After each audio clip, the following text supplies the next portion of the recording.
ദേശീയപാത 66 നിർമ്മാണത്തെ തുടർന്ന് വഴി ഇല്ലാതായതോടെ പ്രതിസന്ധിയിലായി തൃശൂർ മതിലകം കിഴക്കുംപുറം നിവാസികൾ. കഴിഞ്ഞ 3 വർഷത്തിലേറെയായി പ്രദേശത്തെ താമസക്കാരായ 21 പട്ടികജാതി കുടുംബങ്ങളാണ് പുറം ലോകവുമായി ബന്ധപ്പെടുന്നതിന് വലിയ ബുദ്ധിമുട്ട് നേരിടുന്നത്.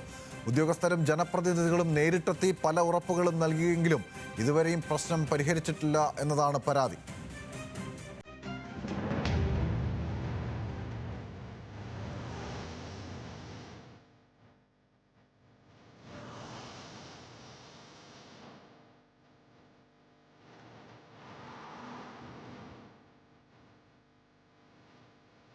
ദേശീയപാത 66 ഭാഗമായി നിർമ്മാണം പൂർത്തീകരിച്ച് ഗതാഗതത്തിനായി തുറന്നു നൽകിയ മതിലകം ബൈപ്പാസിനോട് ചേർന്ന താമസക്കാരാണ് കിഴക്കുംപുറം നിവാസികൾ.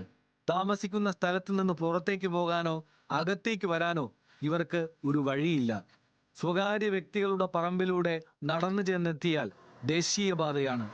വാഹനങ്ങൾ ചീറിപ്പായുന്ന 6 വരിപ്പാത കാത്തുനിന്ന് കടക്കാനായാൽ താൽക്കാലികമായി മുന്നോട്ട് പോകാം. നല്ല സ്പീഡിലാണ് വണ്ടി വരുന്നത്. നമ്മൾ ഇവിടെ നിന്ന് അങ്ങോട്ട് നോക്കും, കിടക്കാൻ നോക്കുമ്പോൾ ആ വണ്ടി ഇവിടെ എത്തും. അപ്പോൾ വണ്ടി ഇടിക്കാൻ ഇതൊക്കെ ഉണ്ട്. അപ്പം നമുക്ക് റോഡ് വന്നാലേ നമുക്ക് സ്കൂളിൽ പോകാൻ പറ്റുള്ളൂ. കുഞ്ഞു കുട്ടികൾ വരെ ഇവിടുന്ന് പോകുന്നുണ്ട്.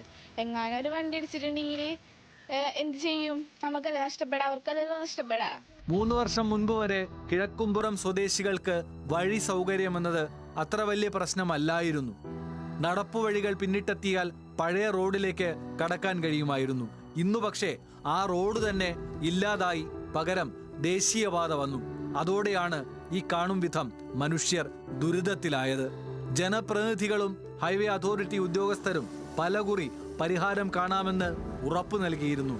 എന്നാൽ വർഷങ്ങൾക്കിപ്പുറവും അക്കാര്യത്തിൽ ഒരു നടപടിയും ഉണ്ടായിട്ടില്ല. സമരത്തിലേക്ക് പോകാൻ വേണ്ടി ഞങ്ങളുള്ള എല്ലാവരും ഇവിടെ റെഡി ആയതാണ്. അപ്പോൾ പഞ്ചായത്തിൽ നിന്നും MLA ഒക്കെ വന്നിട്ട് പറഞ്ഞു, നിങ്ങൾക്ക് റോഡുണ്ട്. ആരാണ് നിങ്ങളോട് റോഡില്ല എന്ന് പറഞ്ഞത്? നിങ്ങൾക്ക് റോഡുണ്ട്. അപ്പോൾ ഒരാഴ്ചക്കുള്ളിൽ തുടങ്ങും, 2 ദിവസത്തിനുള്ളിൽ തുടങ്ങും. ഇതാണ് ഞങ്ങളോട് അവർ വന്ന് പറഞ്ഞിരുന്നത്. അപ്പം നമ്മൾ അവർ വിശ്വസിക്കുകയാണ് ചെയ്തത്. ഇവിടെ നിന്ന് കയറി ചെന്നിട്ട് വേണം നമുക്ക് റോഡിലോട്ട് എത്തണമെന്നുണ്ടെങ്കിൽ. ഇവിടെ നിന്ന് തന്നെ നല്ലോണം കയറ്റം കയറാനുണ്ട്. അപ്പം കല്ലുകൾ ഇങ്ങനെ ഇടുന്നത് കൊണ്ട് തന്നെ ആൾക്കാർ സ്ലിപ്പായി വീഴുന്നുണ്ട്. കുറേ കുട്ടികൾ വീണിട്ടുണ്ട്. അപ്പോൾ റോട്ടിൽ നല്ലോണം വണ്ടികളുണ്ട്. ക്രോസ് ചെയ്യാൻ നല്ല ബുദ്ധിമുട്ടാണ്. അപ്പുറത്തേക്ക് എത്തിയിട്ട് വേണം ഓട്ടോ വരുന്നിടത്തേക്ക് ഇവരെത്തിക്കാനായിട്ട്. ഹൈവേ വന്നാൽ പിന്നെ ഞങ്ങൾക്ക് ഇത്തിരി ബുദ്ധിമുട്ടുകളായി. അത് കടക്കാൻ പറ്റൂല. വളരെയധികം ബുദ്ധിമുട്ടുണ്ട്. അസുഖം വന്നാൽ ഞങ്ങൾ കസാരം പിരിച്ചിനെ കൊണ്ടുപോകണം. അഥവാ എന്തെങ്കിലും പറ്റിക്കഴിഞ്ഞാൽ അതും ഗതി തന്നെ. അർബാനൊക്കെ ഞങ്ങൾ കൊണ്ടുപോകണം. 10 അടിയിലേറെ ഉയരത്തിലും സർവീസ് റോഡ് ഇല്ലാതെയുമാണ് കിഴക്കുംപുറത്തിനു സമീപത്തെ ദേശീയപാത ബൈപ്പാസ് നിർമ്മിച്ചിട്ടുള്ളത്. ഇതോടെയാണ് പ്രദേശം താഴ്ന്ന് വഴിയില്ലാതെയായി 21 കുടുംബങ്ങളും ഒറ്റപ്പെട്ടു പോയത്. 1 കിലോമീറ്റർ ദൂരത്തിൽ ഒരു അപ്രോച്ച് റോഡോ സർവീസ് റോഡോ നിർമ്മിച്ചാൽ പ്രശ്നം പരിഹരിക്കാം. എന്നാൽ അതേക്കുറിച്ച് അറിവുണ്ടായിട്ടും ഒരു നടപടി സ്വീകരിക്കാനും അധികൃതർ മുതിരുന്നില്ല.